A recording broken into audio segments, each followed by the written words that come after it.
Je m'appelle Véronique Verroux. Moi, je suis originaire d'une petite île en plein milieu de l'océan Pacifique qui s'appelle Tahiti. Puis moi, je vivais dans la montagne, vue sur la mer. Je suis d'origine en fait chinoise, parce que je fais partie de la communauté chinoise à Tahiti, et puis française aussi. En fait, on est un pays d'outre-mer, c'est-à-dire qu'on a été colonisé par la France, mais on a notre propre autonomie interne à Tahiti. Donc j'ai vécu quelques années en France. Ensuite, on a décidé de venir s'installer au Canada, parce que mon ex-conjoint, en fait, parce que je suis séparée maintenant, voulait trouver un pays où on parle français. Il voulait voyager à ce moment-là. Lui, il était dans l'armée. Donc, on s'est concerté, puis là, il me disait « je ne veux pas qu'on retourne à Tahiti ». Parce qu'à Tahiti, c'est bien beau, il y a l'océan, etc. C'est paradisiaque, mais on s'ennuie vite. Parce qu'on est très loin de tous les continents. Donc, il s'est dit « on va aller au Canada ». À cette époque-là, on avait beaucoup de publicité de l'ambassade canadienne qui disait que c'est facile d'immigrer au Québec. Ils cherchent beaucoup de Français. C'est comme si on avait un appel. Et donc, on a fait nos papiers, mais on a mis 2 ans avant de finaliser tous les papiers. Parce qu'on ne savait pas trop, etc. Puis on avait aussi notre fille. On quittait la famille parce qu'on avait de la famille en France. Donc là, c'était est-ce qu'on veut vraiment y aller? Mais avant de venir s'installer au Québec, on est venu en vacances. En fait, on a découvert 2 montagnes.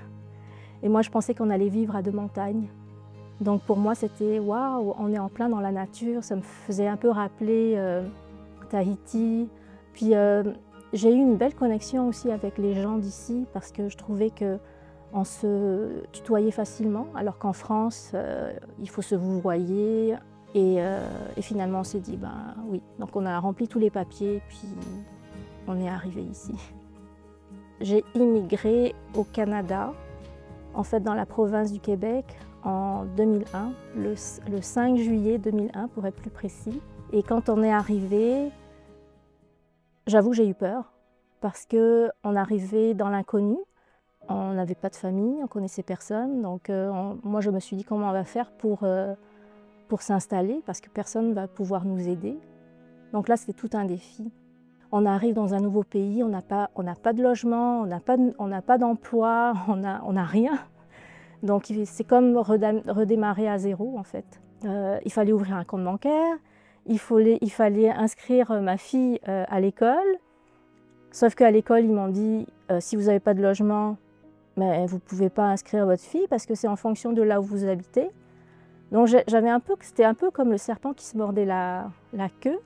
Et là, je me suis dit, mais est-ce que j'ai bien fait de venir m'installer dans un pays étranger où je ne connais absolument rien, je ne connais pas les lois, je ne connais pas comment ça fonctionne, etc. J'étais un peu découragée.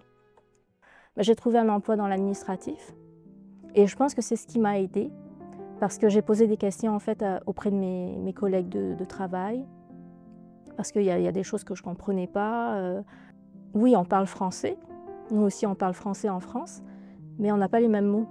Puis là, j'ai eu plein de quiproquos au travail, des choses que je disais, puis tout le monde me regardait avec de grands yeux en me disant « Ah, mais ça ne veut pas dire ça ici ».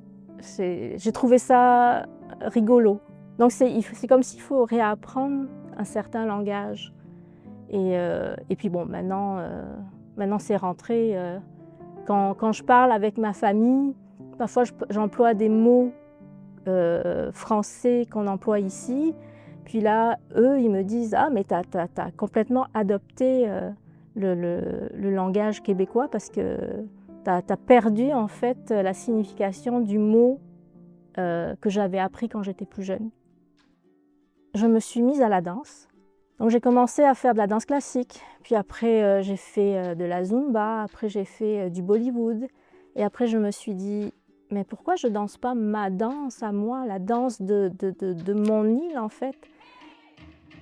dans l'école où j'étais, j'ai demandé est-ce que vous pouvez faire venir un professeur de danse de Tahiti, enfin de danse polynésienne, qu'on appelle le Ori Tahiti. Et en fait, j'étais déjà allée à Montréal pour faire des danses, parce qu'il y a une école à Montréal, tenue par une Mexicaine. C'est pas quelqu'un mais qui connaît beaucoup la culture tahitienne, etc. Et puis qui est aussi allée à Tahiti pour faire des danses tahitiennes, etc.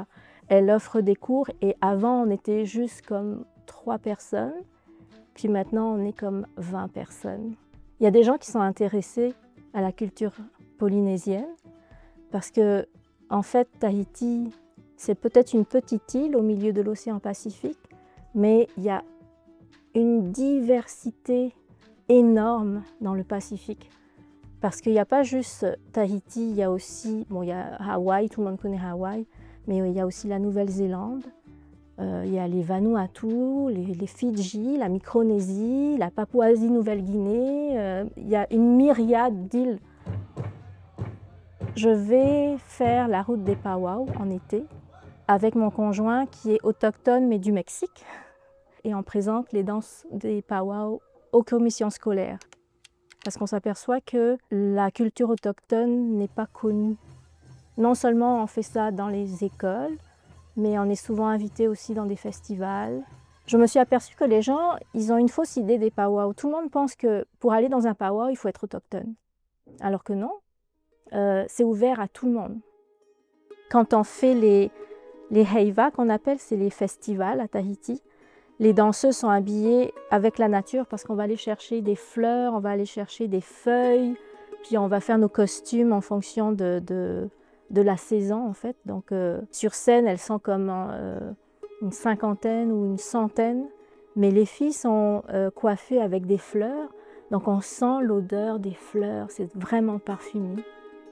À l'aéroport, en fait, il y a un wharepote qu'on appelle. En fait, c'est une maison où il y a des femmes, des mamas, comme on les appelle affectueusement à Tahiti, qui font les colliers, tout ça. Donc, tu as des colliers de coquillages et tu as des colliers de fleurs.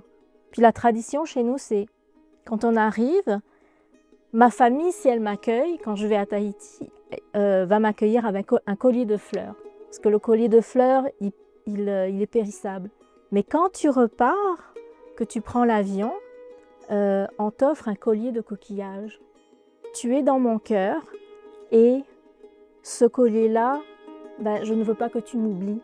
Donc on part avec en général plein de colliers de coquillages autour du cou. On est tous frères et sœurs. On appartient au monde en fait. On a perdu cette connexion avec la nature, on a perdu la connexion avec la terre. Et c'est ce que les peuples autochtones n'arrêtent pas de nous dire. Prenez soin de votre terre qui est votre mère. Ne pas oublier nos racines. Apprendre à connaître l'autre personne, apprendre sa culture pour pouvoir comprendre qui on a en face de nous. Et en faisant ça, on aura un monde meilleur.